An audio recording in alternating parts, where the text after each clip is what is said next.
In today's video, I'm going to teach you how to install a plugin in WordPress.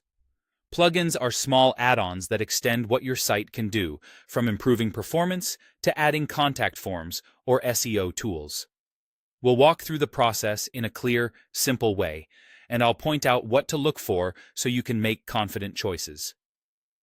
Start by heading to your WordPress dashboard and navigating to the Plugins menu, then choose Add New.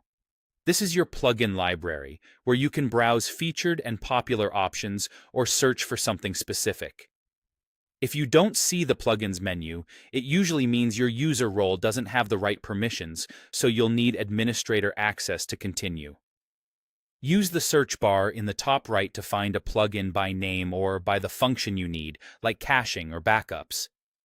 As results appear, each plugin card shows helpful details at a glance. Star ratings, the number of active installations, when it was last updated, and whether it's compatible with your current version of WordPress. Higher ratings, lots of active installs, and recent updates are all good signals. You'll also see the author's name and a brief description that summarizes what the plugin does. Taking a moment to read these details can save you time later. Once you've found a plugin you want to try, click Install Now on its card. Behind the scenes, WordPress will download the files and place them in your site's plugins folder.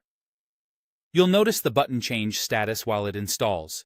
This usually takes just a few seconds, depending on your hosting speed. When the install finishes, that same button will change to Activate. Click Activate to turn the plugin on. Installing adds the files to your site, but activation is what actually makes the plugin start working. After activation, many plugins will display a success notice at the top of your dashboard, and some may add a new menu item on the left. Others might show a quick welcome message or link to optional settings. That's normal, and simply means the plugin is ready for you to use. If anything looks off on your site after activation, you can always return to the plugins page and deactivate the plugin to troubleshoot without making permanent changes. That's all there is to it. Go to Plugins and Add New, search for what you need, click Install Now, and then click Activate. With these steps, you can safely extend your WordPress site and add features as your needs grow. Thanks for watching, and happy building.